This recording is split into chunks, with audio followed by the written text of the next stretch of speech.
There are stories that arrive at the HOA files that are about principle, about rules applied unfairly and homeowners asserting their rights through proper channels and legal processes producing the correct outcomes. These are important stories, and we tell them because they matter and because the information in them helps people. And then there are stories that arrive at this desk that are about something older and more human than principle. Something that does not have a clean legal name. Something that lives in the specific territory between what is right and what is legal and what is strategic and what is, at its most fundamental level, simply the expression of a person who has been pushed past a specific point and who has decided to respond not through the official mechanisms that the world provides for managing disputes, but through the specific and personal resources that only they possess. This is one of those stories. I want to be very clear about something before we begin. I'm not going to advise anyone to do what the man in this story did. I am not going to present it as a model for HOA dispute resolution. I'm not going to tell you it was the right thing to do in any legal or procedural sense. What I'm going to tell you is that it was the most perfectly calibrated, most precisely targeted, most comprehensively devastating, non-violent, non-illegal, non-prosecutable response to an act of cruelty that I have ever encountered in 4 years of covering HOA stories. And that when the man who did it told me about it, sitting at his kitchen table with his hands wrapped around a coffee mug and his voice completely steady, I did not feel the moral discomfort that I expected to feel. I felt something else. Something that I think most of you are going to feel too when this story is over. His name is Daniel. He is 54 years old. He lives in a planned community in the suburbs of Phoenix, Arizona. His wife's name was Elena. She passed away 14 months before this story's central events from a form of cancer that she had been fighting for 3 years with the specific, dignified courage of someone who understood exactly what they were facing and refused to let it define the way they lived the time they had. Elena had a garden. The garden was destroyed while Daniel was at her funeral. Let me tell you what happened. Let me tell you all of it. And then let me tell you what Daniel did about it and why nobody proved what he did and why. When I asked him if he would do it again, he looked at me for a long moment before saying yes. Welcome to the HOA files. Daniel and Elena had lived in Sunrise Canyon Estates for 11 years at the time of Elena's diagnosis 3 years before this story. They had moved there from an apartment in Central Phoenix when their daughter Sophia was 9 years old and their son Marcus was 6, seeking the specific things that families in Phoenix seek in planned communities in the suburban ring: better schools, more space, yards, the particular quality of neighborhood life that apartment living does not provide. Sunrise Canyon Estates was a 204-home community in a suburb approximately 30 miles northeast of Phoenix, built against the specific backdrop of the Sonoran Desert that makes the northeast Phoenix suburbs genuinely beautiful in a way that some suburban developments are not. The community's developer had preserved sections of the natural desert landscape, including saguaro cactus stands, Palo Verde trees, and a desert wash that ran along the community's northern boundary. And these preserved elements gave the neighborhood a character that was authentic to its place rather than generic. The homes were Southwestern and Santa Fe-style architecture, mostly 3- and 4-bedroom properties in the $500,000 to $700,000 range. The community had a modest pool, a ramada with picnic facilities, and walking paths that connected the neighborhood to a regional trail system in the adjacent desert preserve. The HOA fees were $290 per month. Elena had been a landscape designer before she became ill, not a large commercial operation, a small residential practice that she had built over 15 years in the Phoenix area, working with homeowners to create outdoor spaces that were both beautiful and appropriate to the desert climate. She understood plants the way artists understand their medium, deeply, specifically, with the kind of knowledge that comes from years of working with living things and learning their specific needs and personalities. When they moved to Sunrise Canyon Estates, Elena had made the front and backyards of their home into a demonstration of everything she knew about desert landscape design. The front yard was a masterpiece of water-wise design, combining native plants, desert wildflowers, decorative rock, and a small dry creek bed that managed the monsoon season runoff while looking completely natural and beautiful during dry periods. There were saguaro cactus, ocotillo, desert marigold, brittlebush, penstemon, and a dozen other species that Elena had selected with the specific intention of creating something that was genuinely alive and changing through the seasons while using a fraction of the water that a traditional suburban lawn would require. The backyard was her personal retreat, a more intimate space, enclosed by the home and the perimeter wall, with raised planting beds where Elena grew herbs and tomatoes and peppers and the specific variety of flowers that she found beautiful.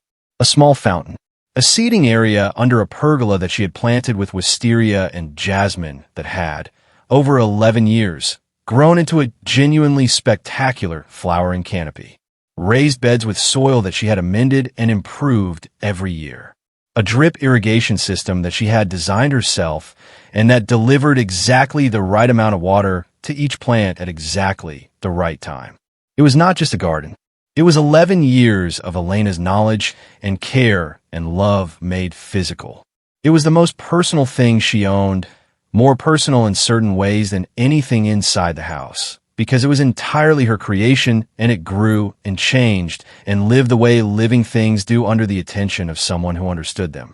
When Elena was diagnosed 3 years before her death, the garden became something more than a landscape design project.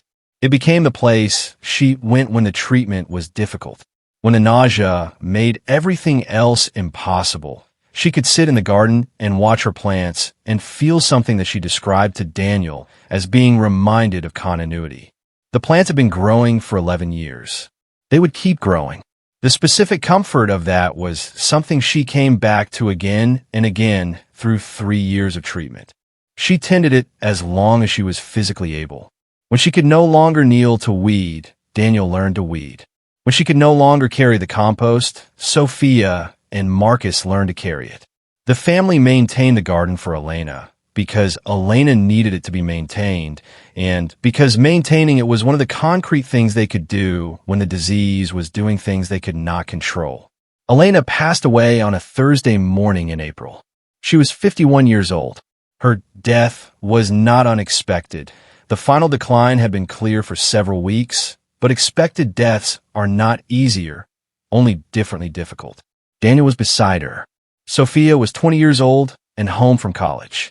Marcus was 17 and had been given the option to be there or not, and had chosen to be there. The funeral was the following Tuesday. And on Tuesday, while Daniel and his children and Elena's family and their friends were at the funeral, someone came to their house and destroyed Elena's garden. The funeral service was at a church that Elena had attended, and then the burial at a cemetery about 15 minutes from the church. There was a reception after at a restaurant that had a private room, and that Elena had actually chosen herself. In a careful way, she had made arrangements for things she would not be present for because she wanted the people she loved to eat good food and be comfortable when they were together after she was gone. The reception lasted approximately 3 hours. Daniel drove home with Sophia and Marcus at approximately 5 in the afternoon. The drive home was quiet in the way that the end of funeral day is quiet, that specific exhaustion of grief that is not like other exhaustion because it does not respond to rest. Daniel pulled into the driveway. He got out of the car. He looked at the front yard. The front yard was devastated.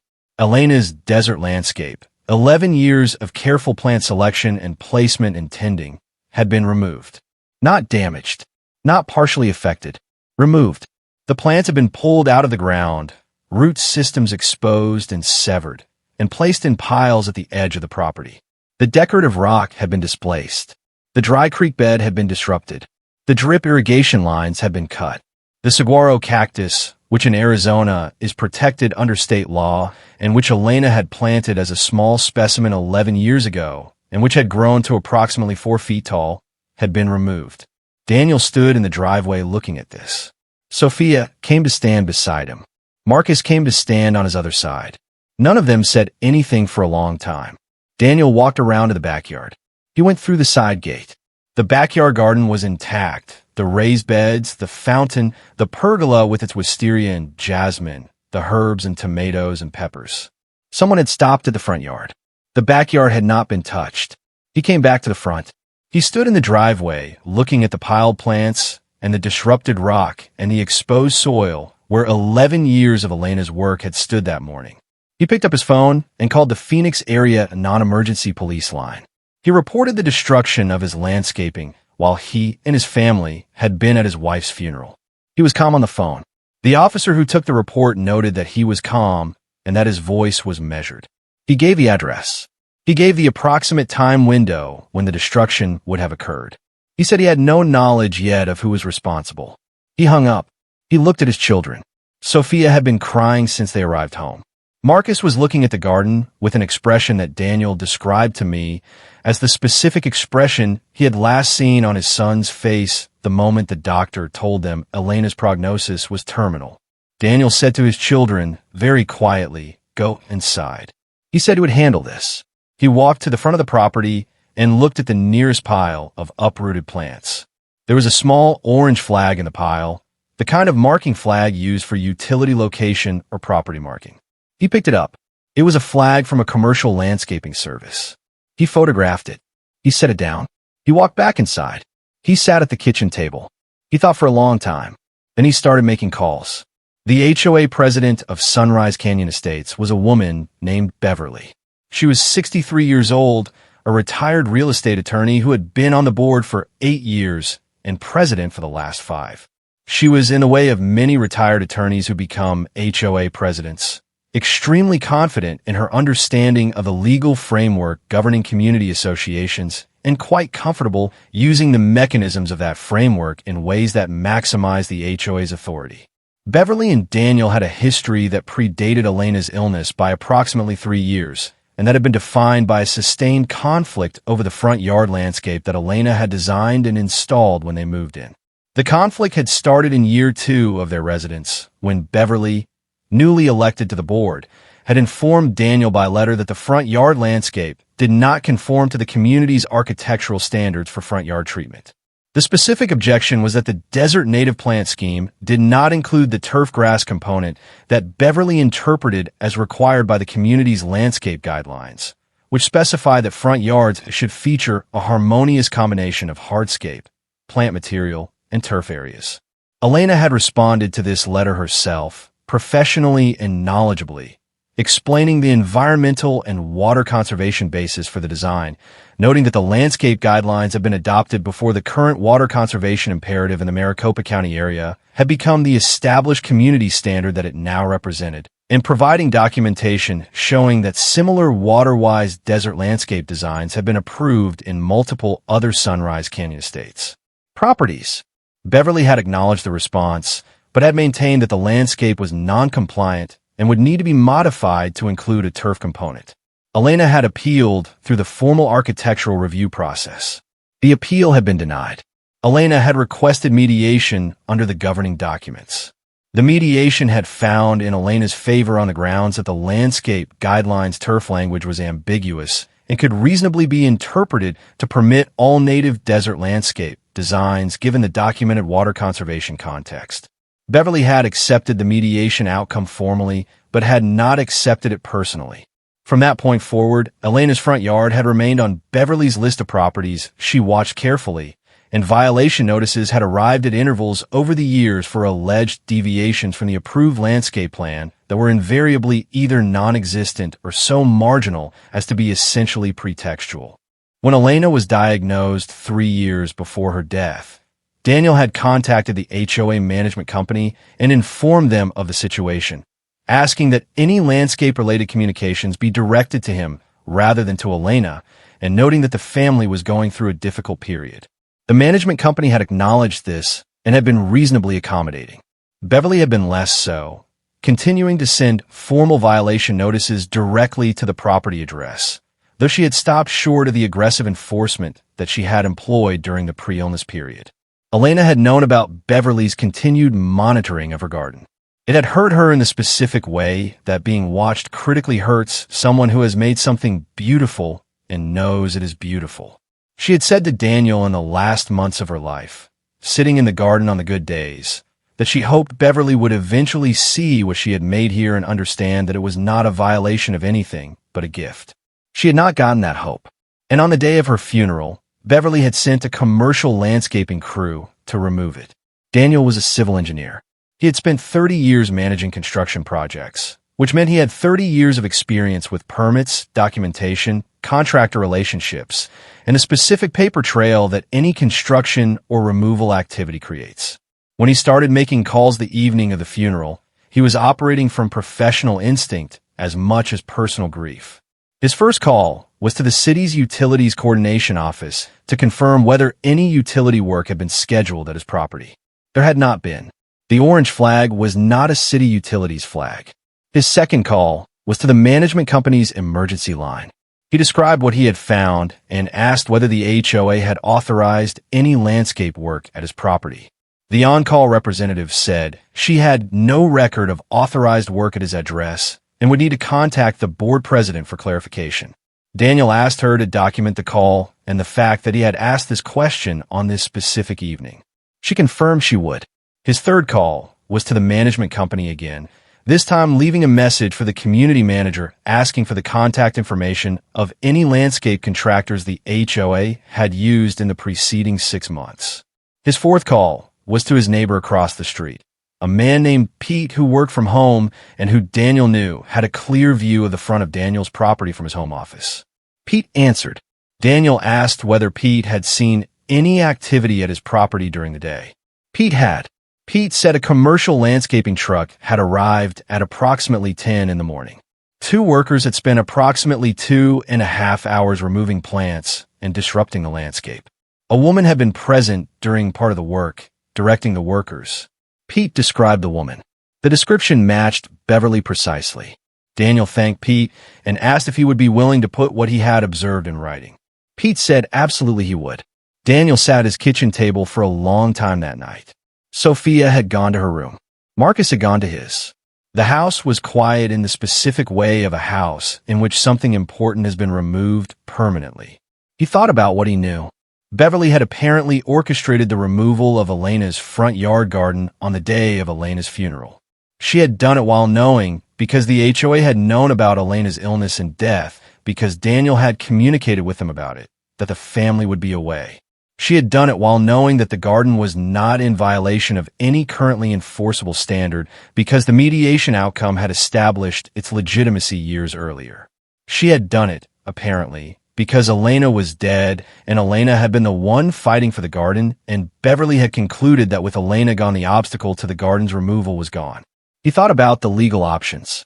He called Patricia, a property attorney whose card he had in his contacts from a professional context, the following morning. Patricia had a specific response to his description of the events. She said that what Beverly had done was potentially actionable as destruction of private property and as unauthorized interference with private real property. She said the mediation outcome that had established the garden's legitimacy meant that Beverly had no HOA authority to order its removal unilaterally. She said the case for civil liability was strong. Daniel asked her to prepare the case. But he also told her something. He said that he was going to do something else in parallel with the legal case. He said it was not illegal. He said it was not going to compromise the legal case. He said nobody would be able to prove he had done it. He said he wanted her to know about it, so that she could tell him if it crossed any line she was aware of. Patricia listened to what he described. She was quiet for a long time. Then she said she did not see a legal problem with it. She said she wanted to be clear that she was not endorsing it as a strategy and that she was focused on the legal case. She said she thought he should think carefully about whether it was what he actually wanted to do. Daniel said he had thought carefully about it. He said he was going to do it. Patricia said she understood. She said she would focus on the legal case. Daniel had been a civil engineer for 30 years. He had managed major infrastructure projects. He understood systems and how they worked and how they failed.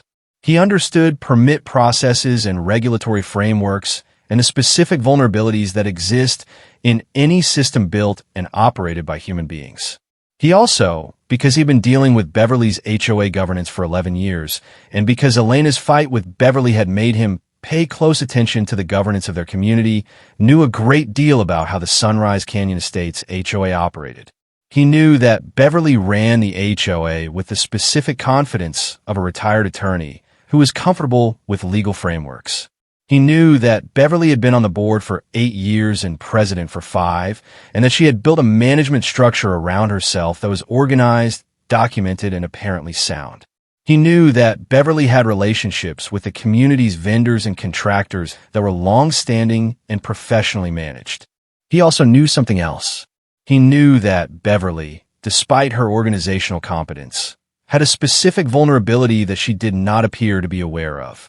He had discovered this vulnerability not through any deliberate investigation, but through a professional observation that had occurred about 2 years earlier when he had been reviewing the community's annual financial report, which was distributed to all homeowners. The financial report had shown a line item for landscape maintenance that was significantly higher than Daniel's professional estimate of what the community's common area landscape maintenance should cost. He had made a note of this at the time, not pursuing it further because he had other things on his mind, specifically Elena's illness. But the note was in his files. And now, combined with other things he had learned in the days following the funeral, it pointed to something specific. Beverly had been awarding landscape maintenance contracts to a specific company for 5 consecutive years. The same company every year. No competitive bidding process documented in the minutes that were publicly available. Contract renewals approved at board meetings where the treasurer's review had been minimal at best. And the company, which Daniel looked up in the Arizona Secretary of State's business registry, had an interesting ownership history. It had been owned until approximately 3 years earlier by Beverly's nephew. The nephew had sold his interest in the company 3 years ago, but the company had kept the Sunrise Canyon Estates contract. And the contract pricing, when Daniel reviewed it against the scope of work documented in the maintenance logs he requested from the management company, was approximately 35% higher than competitive market rates for comparable work in the Phoenix area. Beverly had given a no-bid contract to a company owned by her nephew for 5 years. The nephew had sold his interest. The company had retained the contract at pricing that significantly exceeded market rates. This arrangement had cost the community, by Daniel's conservative engineering estimate, approximately $140,000 over 5 years compared to what competitive bidding would have produced. $140,000, paid by 162 households in monthly dues. For a contract that Beverly had awarded without competitive bidding to a company with family connections. Daniel sat with this for several days. He consulted with Patricia about the legal dimensions. Patricia confirmed that no-bid contract awards to related parties without board disclosure and homeowner vote potentially violated Arizona's HOA statute and the community's own governing documents. She said the $140,000 differential, if it held up under audit, was a potentially significant legal matter. But the legal dimensions were not what Daniel was primarily thinking about. He was thinking about something else. Something that was not legal strategy, but was human strategy. The kind of strategy that emerges when a person has been pushed to a place where legal remedies feel insufficient and where they find themselves thinking about what they know and who they can tell it to, and what happens when the right information reaches the right people at the right time. He was thinking about Beverly's nephew. He was thinking about the company the nephew had sold 3 years ago. He was thinking about why a nephew sells his interest in a profitable business. He started making inquiries. Daniel's professional network included a retired contractor named Hank who had spent 40 years in the Phoenix construction industry and who had the specific dense knowledge of local business relationships that comes from 40 years of working in a relatively small professional community. Hank had known Beverly professionally through the industry before Hank retired. He had mentioned this once, in passing, in a context that Daniel had not thought particularly significant at the time. Daniel called Hank 3 days after the funeral. He told Hank what had happened. Hank was silent for a long moment. Then he said what Beverly had done to Elena's garden while Daniel was at the funeral was one of the worst things he had heard in 40 years in this business, and he had heard some things.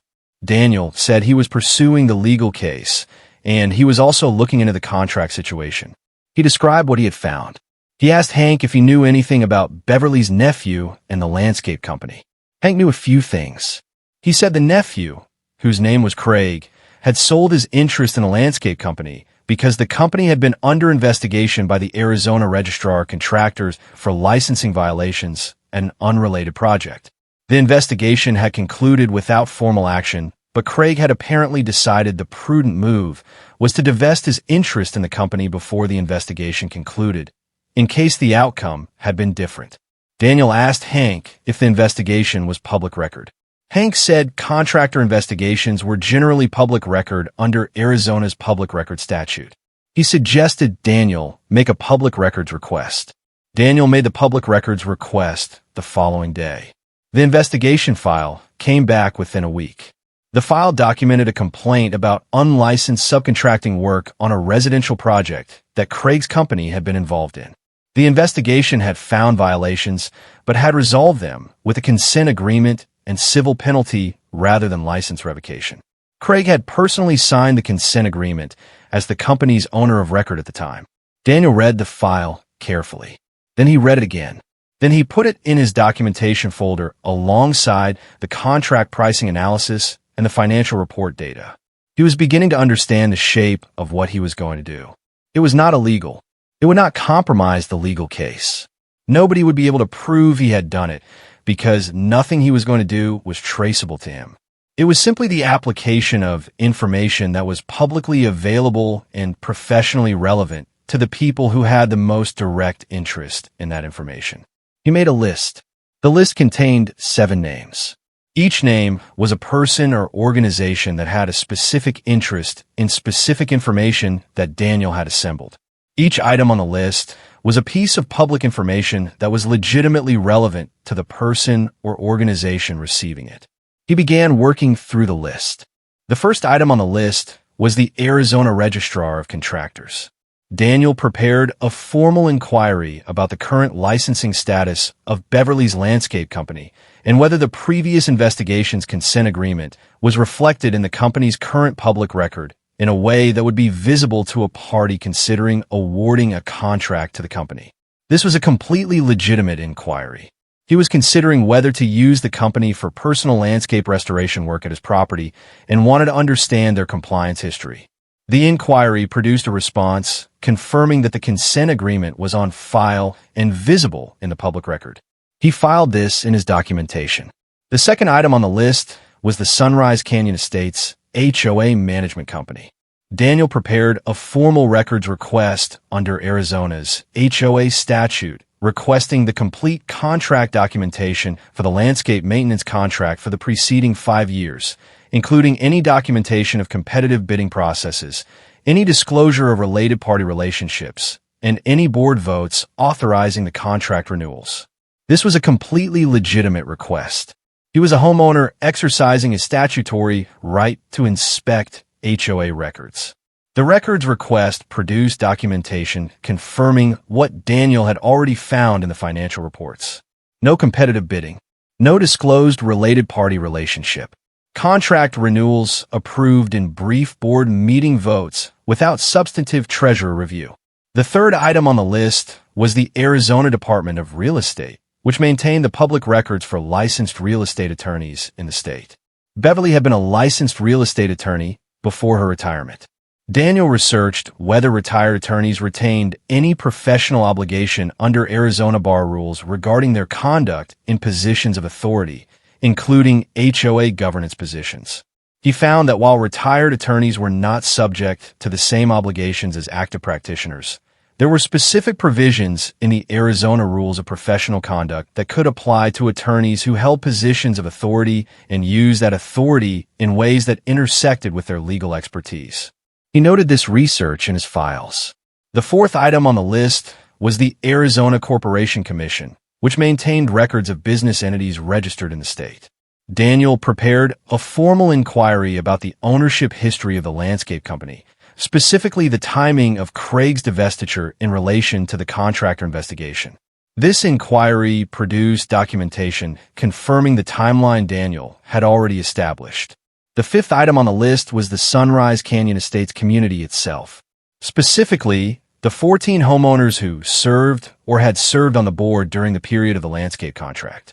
Daniel prepared a formal letter, reviewed by Patricia before sending, that described the no-bid contract arrangement, the related party history, and the financial differential between the contract pricing and competitive market rates. The letter cited the specific governing document provisions requiring competitive bidding for contracts above a specified threshold and the provisions requiring disclosure of related party transactions. The letter was sent by certified mail to all 14 current and former board members. The sixth item on the list was the Maricopa County Assessor's Office, which maintained public records about property improvements and landscaping for property valuation purposes. Daniel filed a formal inquiry about whether the removal of significant established landscape improvements from a residential property could affect the property's assessed value and whether there were specific processes for documenting such removal for assessment purposes. This was a completely legitimate professional inquiry from a homeowner whose property had been significantly altered. The response confirmed that significant landscape removal could affect assessed value and described the documentation process. The seventh item on the list was not an organization. It was a person. It was Craig. Daniel called Craig directly. He introduced himself as a homeowner in Sunrise Canyon Estates. He said he had been doing some research into the community's landscape maintenance contract and had come across some information that he thought Craig might find professionally relevant. He said he was not looking for anything and was not making any accusations. He just wanted to make sure Craig was aware of certain public information that was currently in circulation. He described, factually and without editorializing, the no-bid contract history, the financial differential for market rates, the public records that documented the contractor investigation and consent agreement, and the formal records request that was now on file with the management company. He said these were all public records and that he anticipated they would become more widely known in the coming weeks as the HOA governance matter he was involved in proceeded.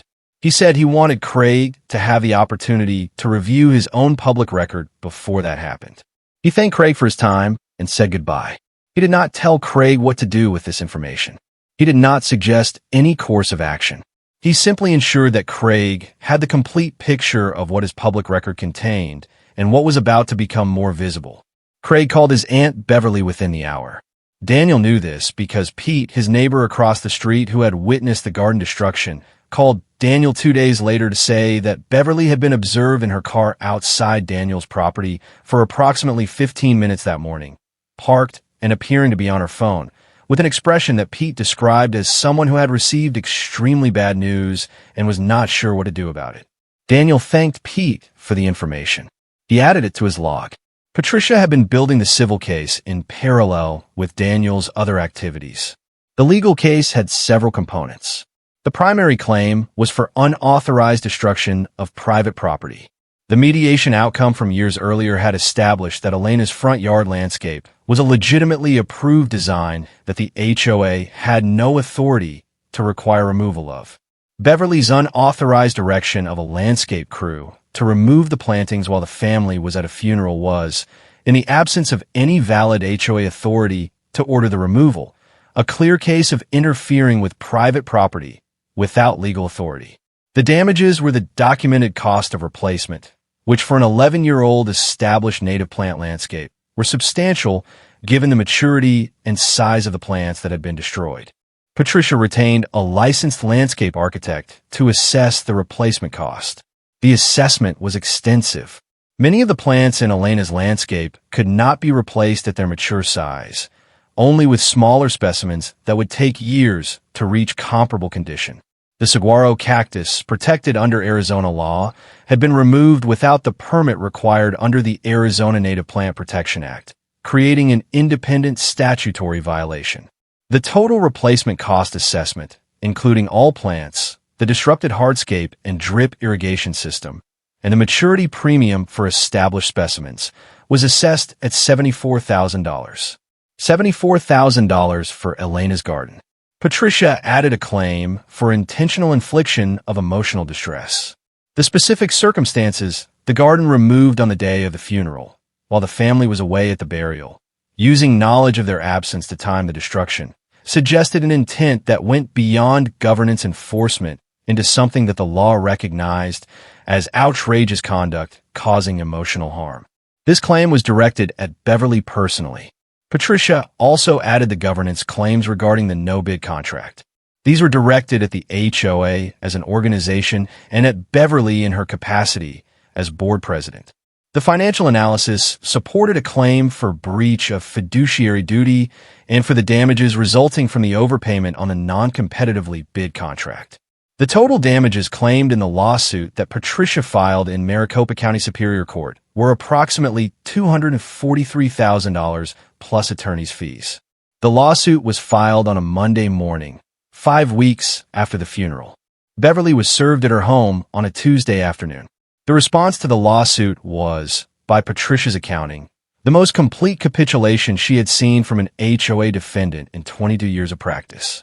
Not the immediate legal response, which was handled by a defense attorney who attempted the standard procedural motions that defense attorneys make.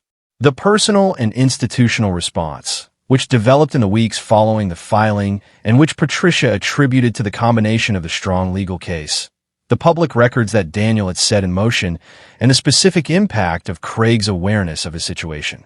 The HOA management company contacted Patricia within 2 weeks of the filing. Their own attorney had reviewed the contract documentation and the competitive bidding records and had reached the conclusion that the HOA's exposure on the governance claims was significant. They wanted to discuss a global settlement that addressed both the property destruction claims and the governance claims simultaneously. Several homeowners who had received Daniel's certified letter about the no-bid contract had raised formal complaints with the board. The board, which had members who had been copied on the letter and who had their own liability exposure as board members who had approved the contract renewals without adequate oversight, was fractured in a way that made unified defense of the lawsuit difficult. Beverly's personal attorney contacted Patricia separately.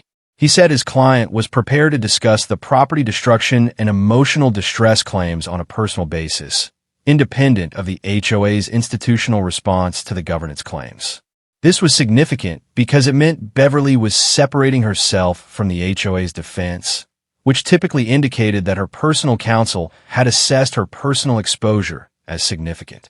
The specific element that most accelerated the resolution was something that Patricia had not anticipated when the lawsuit was filed.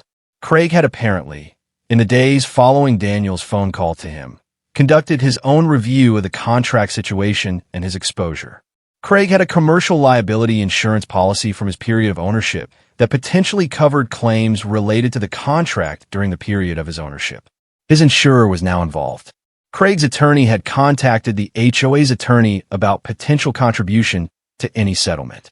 This created a situation where multiple parties with separate interests were all motivated to resolve the matter before the full public record became the subject of extended litigation.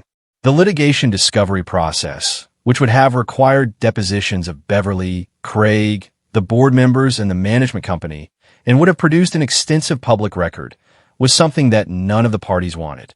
The settlement negotiations took 8 weeks. Patricia was an experienced negotiator. She had a client who had documented damages, a strong legal case, and a documented pattern of conduct that a jury would find deeply unsympathetic to the defendants. She also had the specific advantage that Daniel had created through his list activities, not because anything Daniel had done was connected to the legal case. It was not. He had done nothing legally problematic. He had filed public records requests, sent certified letters containing factual information to relevant parties, and made a phone call to share public information with a private individual. All completely legitimate. The advantage was atmospheric. Beverly was managing multiple simultaneous pressures: the lawsuit, the homeowner complaints, Craig's situation, her relationship with the management company, and the awareness that the complete public record was more visible than it had ever been. She was managing these pressures while also, presumably, processing the fact that what she had done on the day of Elena's funeral was something that could not be explained or defended in any human terms, regardless of whatever HOA authority she believed she had been exercising. The settlement was reached on a Friday afternoon, approximately 9 weeks after the lawsuit was filed. The terms were comprehensive. Beverly personally paid an amount that the settlement agreement's confidentiality provision prevents me from specifying exactly, but that Patricia described to me as appropriate to the damages claimed for property destruction and emotional distress, and as sufficient to fund the complete restoration of the front yard landscape. Beverly also provided, as a condition of the personal settlement, a formal written acknowledgement that the removal of the landscape on the day of the funeral had been undertaken without valid HOA authority and had caused harm to the plaintiff. The written acknowledgement. Not just money. Words on paper, signed by Beverly, stating that what she had done was wrong and had no authority behind it. Patricia told Daniel about the acknowledgement on the phone. Daniel was quiet for a long moment. Then he said, that was the important part. Not the money. The acknowledgement. The HOA settled the governance claims separately. The settlement required a comprehensive audit of all contracts awarded without competitive bidding during Beverly's presidency, with remediation payments to the community for any amounts determined to exceed competitive market rates. It required adoption of specific procurement policies requiring competitive bidding for all contracts above a specified threshold. It required board disclosure of any related party relationships in connection with any vendor or contractor relationship. And it required the engagement of an independent financial oversight firm for a period of 3 years. The audit, completed about 4 months after the settlement, found that the overpayment on the landscape maintenance contract and 2 smaller no-bid contracts totaled approximately $127,000 over 5 years. This amount, less legal fees and audit costs, was distributed as a credit to all current homeowners' accounts. Beverly resigned from the HOA board 2 weeks after the personal settlement was finalized. She submitted a brief letter citing personal reasons. She did not hold a press conference or send a community letter or make any public statement. Daniel received a credit on his HOA account from the audit distribution. He also received the settlement funds from Beverly personally. He used the funds to restore Elena's garden. He hired a landscape architect who specialized in native Sonoran desert plants. He showed the architect photographs of Elena's original design and worked with her to identify every plant that had been in the garden, using Elena's own planting records, which she had kept in a binder in the garage with the specific documentation habits of a professional who understood the value of records. He sourced replacement plants that matched Elena's original selections as closely as possible, where the exact variety was unavailable. The architect worked with Daniel to find Elena's preferred alternative. For the saguaro, she worked with a nursery that had established specimens available at a height comparable to what had been removed. The restoration took 6 weeks. Daniel was involved in every day of it, not doing the work, which required the landscape architect's professional expertise, but present, watching, sometimes carrying materials, making decisions when decisions needed to be made. When it was done, the front yard did not look exactly like Elena's garden had looked after 11 years of growth. It could not. 11 years of growth cannot be replaced instantly. But it looked like Elena's garden in its earlier years, the same plants in their remembered positions, the same dry creek bed, the same decorative rock, the drip irrigation lines restored to the specifications in Elena's own records. It was a beginning that pointed toward what it had been. Daniel stood in the front yard on the day the restoration was complete. Sophia was beside him. Marcus was beside her. The 3 of them looked at the garden. Daniel said it would take time to grow back. He said the plants would get bigger and the garden would change, and in a few years it would look the way it had looked. He said Elena had known how gardens grew and had always said that the growing was as much of the garden as the arrival. Sophia said, that sounded like Mom. Daniel said yes. It did. Now I need to tell you about the part that nobody proved. The part that is in the title. The thing that Daniel did that I have been building toward through the preceding 10 sections. I want to be clear again that what Daniel did was not illegal. Patricia reviewed it and found no legal problem with it. It did not compromise the legal case. It was entirely the product of legitimate public information and legitimate communication with people who had legitimate interests in that information. But it was also not nothing. It was deliberate. It was targeted. It was the specific application of professional knowledge and careful research to a situation where Daniel had determined that the legal case alone was not adequate to what had been done. Let me describe what happened. The landscape company that Beverly had used to remove Elena's garden was a legitimate licensed landscape contractor. They had performed the work, apparently, believing they had proper authorization from the HOA. Daniel had no claim against the landscape company and no interest in pursuing them. They were not the target. The target was Beverly's reputation, her professional legacy, and her community standing, not through lies or fabrication. through the specific and careful distribution of true information to the people most likely to act on it. The certified letters to the 14 board members, past and current, contained factual information about the contract situation. Those letters were the proximate cause of the homeowner complaints that fractured the board's unified defense of the lawsuit. The board members who had approved the contract renewals had personal liability exposure that made them unlikely to enthusiastically defend Beverly's position in litigation. The phone call to Craig had produced Beverly's first awareness of her full exposure. She had known about the lawsuit. She had not known that Craig had been informed of the complete picture, including the regulatory investigation and consent agreement, in advance of the public disclosure that would come through litigation discovery.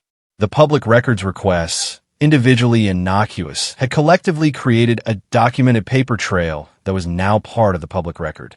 Any future inquiry about Beverly's tenure as HOA president or about the landscape company's contract history would surface these records. None of this was defamatory. None of it was false. None of it was directed at private individuals through improper channels. None of it was connected to the legal case in any way that could taint the legal proceedings. But together it produced something. It produced the specific atmospheric pressure that made Beverly's position untenable not just legally, but personally. The homeowner complaints. Craig's call to Beverly. Beverly sitting in her car outside Daniel's house on her phone with what Pete described as the expression of someone who had received extremely bad news. The 204 households of Sunrise Canyon Estates learned, over the weeks that followed the lawsuit filing, about the no-bid contract and the related party history and the financial differential and the regulatory history and the garden destroyed on the day of Elena's funeral. They learned these things through the documented complaints of their fellow homeowners, through the letters that had been sent and copied widely, through the management company's handling of the formal records requests that had created a paper trail, through the community meeting that the board called to address the governance situation. Beverly had lived in Sunrise Canyon Estates for 15 years. She had been on the HOA board for 8. She had been the president for 5. She was known to 204 households. And now 204 households knew what she had done on the day of Elena's funeral and why she had been able to do it and what the financial cost to the community had been. She did not have to leave the community. Nothing Daniel did required her to leave. She had property rights, and she exercised them. She continued to live in her home in Sunrise Canyon Estates. But she was not the HOA president anymore. She was not a person in a position of authority. She was a neighbor who had destroyed another neighbor's garden on the day of that neighbor's wife's funeral, and who had been paying for that decision in every community interaction she had ever since. Daniel told me he had not intended to drive Beverly out of the community. He had not wanted to destroy her life. He had wanted to take from her specifically what she had taken from Elena, not money, not property, but something that could not be replaced. Elena's garden could be replanted, but 11 years of growth could not be restored in an afternoon. Beverly's reputation in the community she had lived in for 15 years could not be restored by paying a settlement. He said he thought that was proportionate. He said he had thought carefully about whether it was proportionate, and he had concluded that it was. Nobody could prove he had done anything beyond filing public records requests and sending certified letters with factual information and making a phone call to share public information. These things were all legitimate. They were all documented. There was no hidden manipulation, no fabrication, no coordination with anyone, no underhanded scheme. There was just the careful application of what a civil engineer with 30 years of professional knowledge and 11 years of intimate familiarity with the specific community knew, to the specific situation of a person who had used institutional authority to do something cruel and who had, perhaps, not fully considered the possibility that the person on the other end of that cruelty had professional skills and professional networks and 30 years of experience managing information in complex institutional environments. I want to have a harder conversation with you now. The one that I've been having with myself since Daniel told me this story. Is what Daniel did right. Not legal. Legal is not in question. Not effective. Effective is not in question. Right. In the moral sense of the word. I have been thinking about this since I heard the story, and I want to share my thinking because I think this is a question that the story raises honestly and deserves an honest engagement. The argument that what Daniel did was right rests on the concept of proportionality. Beverly did something that was not just a governance violation. It was a specific act of cruelty committed at a specific moment of maximum human vulnerability. She removed Elena's garden, knowing it was Elena's garden, knowing that Elena had just been buried, knowing that the family was at the funeral, timing the removal for maximum effect. The $147,000 in overpaid landscaping contracts added a financial dimension to the misconduct. The specific use of institutional authority to accomplish a personal vendetta that had been running for 11 years gave the cruelty an institutional dimension. Daniel's response did not harm anyone who had not already harmed others. Beverly and Craig were both engaged in conduct that warranted accountability. The information Daniel shared was true. The people he shared it with had legitimate interests in it. The consequences that followed were the natural result of people with authority and responsibility learning that the person they trusted had been conducting herself in ways that warranted accountability. The argument that what Daniel did was wrong, or at least problematic, rests on the concern about using personal grief as motivation for governance activism. Daniel was acting from profound personal loss. The specific effectiveness of what he did was inseparable from the specific personal motivation behind it. The question is whether that motivation produced actions that were truly proportionate or whether the grief drove him past proportionality into territory where the response exceeded what the situation warranted. I do not have a clean answer to this. I have thought about it carefully, and I genuinely do not. What I believe is that Daniel is a person who thought carefully about what he was doing and why, and whether it was proportionate, and who concluded that it was. I believe he was right that what Beverly did was extraordinarily cruel and that the legal remedies available to him, while appropriate and necessary, did not fully account for the human dimension of that cruelty. I believe the actions he took were genuinely non-harmful to innocent parties and were genuinely proportionate to the misconduct of the parties who were affected.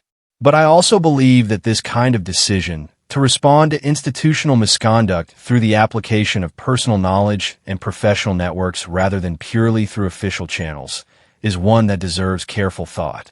Not because it is wrong in principle, but because it is easy to rationalize going further than proportionality warrants when you are acting from grief and anger.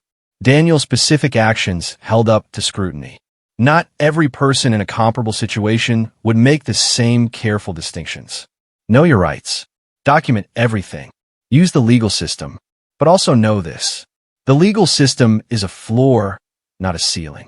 It establishes the minimum acceptable response to conduct that meets certain legal thresholds. Above that floor, in the territory between legal and illegal, there's a wide range of legitimate human responses to genuine harm. Daniel operated in that territory with care and precision. Whether that is right depends on things that the law cannot measure and that I am not in a position to adjudicate for you. I visited Sunrise Canyon Estates approximately 8 months after the garden restoration was completed. Daniel met me at the front of the property. The front yard was recognizably Elena's design. The dry creek bed running its course across the front, the saguaro standing where the original had stood, the brittlebush and desert marigold and penstemon beginning to fill in their positions. The ocotillo with its characteristic spiny stems starting to leaf out after the spring rains. The plants were young relative to what had been there, but they were growing. The desert does things on its own timeline, and the landscape architect had told Daniel what Elena had always known, that the growing is the garden as much as the arrival. Daniel walked me through the planting beds. He knew the name of every plant. He knew where each one had been placed and why Elena had placed it there. He knew which one she had sourced from specific nurseries that specialized in rare natives.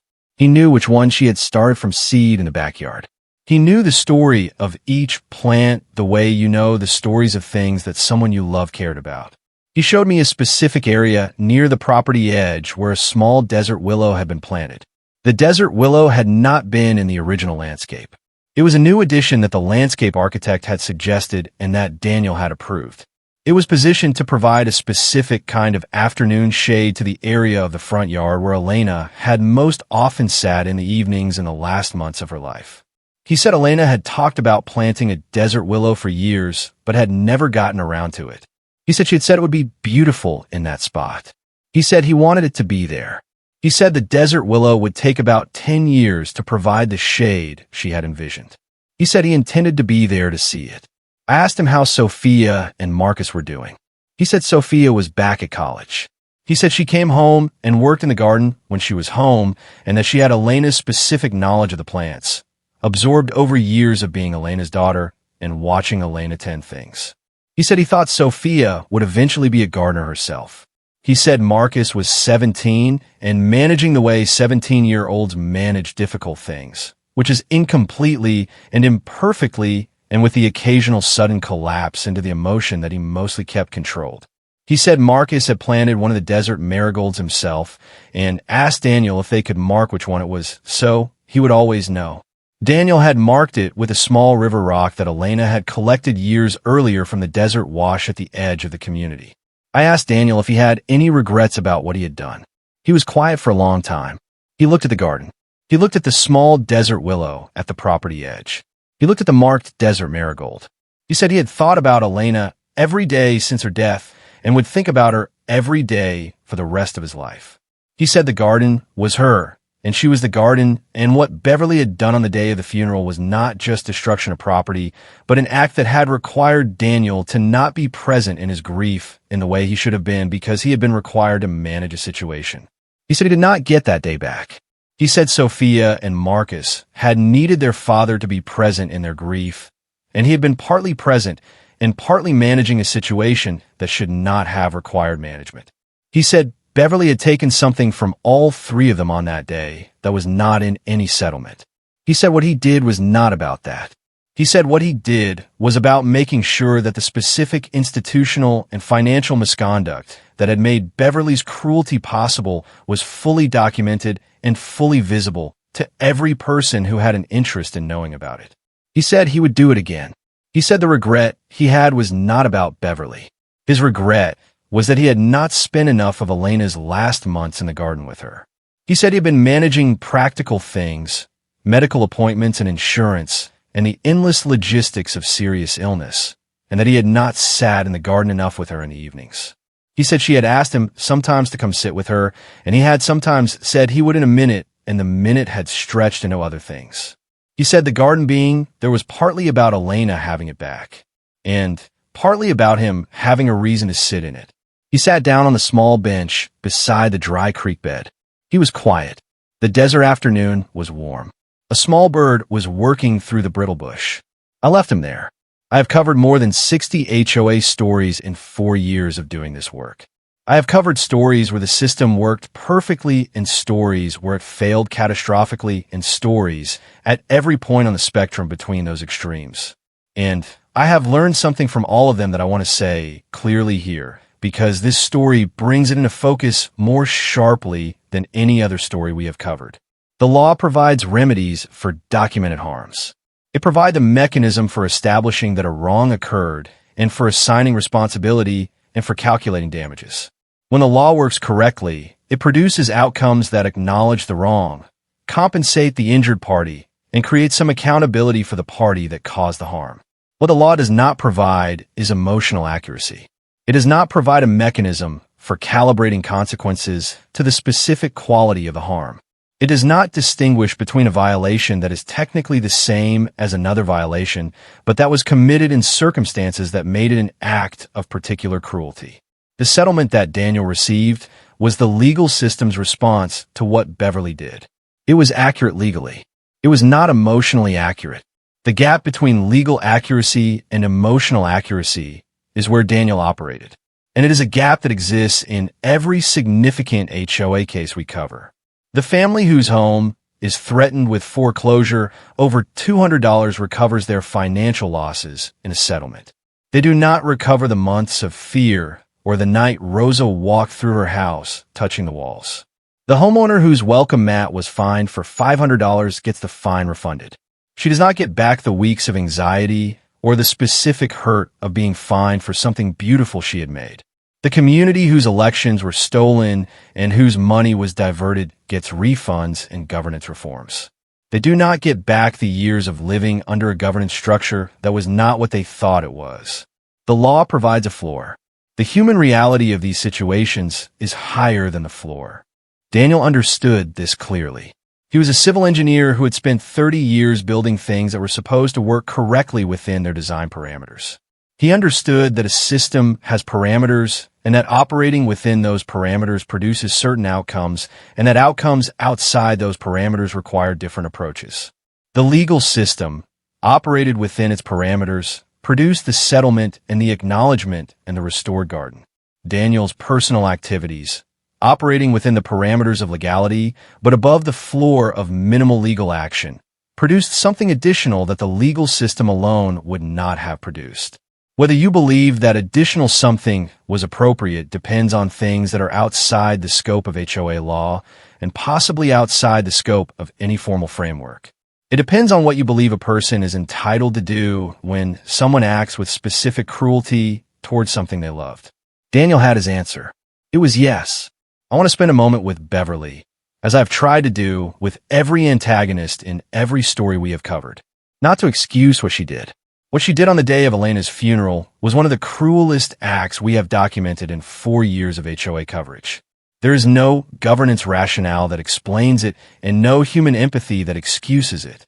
But I find myself trying to understand it because I think understanding it is part of understanding the specific pathology of HOA abuse at its worst. Beverly had been in conflict with Elena's garden for 11 years. The mediation had taken the garden out of her official jurisdiction. She had continued watching it and sending marginal violation notices and losing the enforcement arguments for 11 years. And then Elena died. And something in Beverly's response to Elena's death was not grief, but relief. The obstacle was gone. The garden was vulnerable. The family would be at the funeral. I think the specific horror of this calculation is that it required Beverly to not see Elena as a person in the way that most human beings would naturally see a neighbor who died after a 3-year illness. Beverly saw Elena as the person who had won the garden dispute.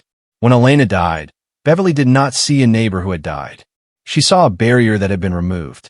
This is the specific dehumanization that institutional authority can produce when it is held too long by the wrong person.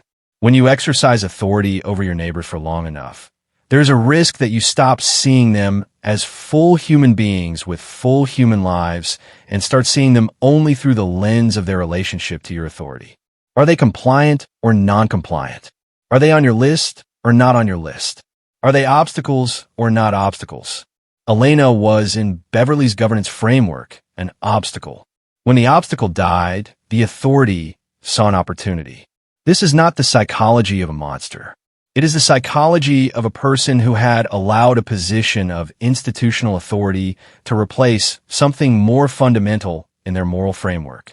A person who had forgotten, or had never learned, that the people over whom she exercised governance authority were full human beings whose grief and love and loss were as real as anyone else's. The garden Beverly destroyed was not a governance problem. It was a person's life expressed in plants. Beverly did not see that, and that not seeing was the specific failure that produced the specific act that produced the specific consequences that Daniel spent the months after Elena's funeral making certain she faced. I want to speak directly to every homeowner listening to this story, because the practical lessons here are both specific and broader than any previous case we have covered. The first and most important lesson is document everything from the beginning of any HOA dispute. Daniel had the mediation outcome from years earlier, the management company communications about Elena's illness, the financial report that had raised his professional concern about the contract pricing. None of these were collected with a lawsuit in mind. They were collected because Daniel was a thorough person who kept records. When everything came to a head, the records were there. The second lesson is that a civil engineer and a data analyst and a retired real estate attorney and a landscape architect and an HOA law attorney are all different kinds of professional expertise that produce different kinds of contribution to a complex situation. Daniel's professional knowledge of permits and regulatory frameworks and contract documentation was as important to this outcome as Patricia's legal expertise. Know what you know. Apply what you know. The third lesson is about the power of public records. Arizona, like most states, had a robust public records framework that makes government and regulatory records accessible to citizens who ask for them. The contractor investigation file that Daniel requested was public. The Corporation Commission records were public. The HOA financial records were accessible under Arizona's HOA statute. None of this information required any special access or any improper disclosure. It was all there, available to anyone who asked, waiting to be connected. The fourth lesson is about the specific vulnerability of no-bid contracts in HOA governance. No-bid contracts are a red flag in any institutional context. In HOA governance, they are particularly dangerous because they remove the accountability mechanism that competition provides. If your HOA awards significant contracts without competitive bidding, this is worth examining. The financial reports that HOAs are required to distribute to homeowners contain enough information to identify whether competitive bidding is occurring. Daniel found a $140,000 discrepancy in a financial report that was sent to every homeowner. Nobody had looked at it the way Daniel looked at it. The fifth lesson is the hardest one, and I want to say it carefully. The legal system is available to you. Use it. File the police reports. Retain the attorneys. Build the documentation. Let the formal processes work. And at the same time, understand that the formal processes establish a minimum, not a ceiling. In the territory between legal and illegal, between what you must do and what you can do, there is often significant space. How you use that space is a question that only you can answer and that you should answer carefully and with full awareness of what you're doing and why. Daniel answered it carefully. He would tell you that he used that space with the specific intention of making the community's full information available to the people who had the greatest legitimate interest in having it.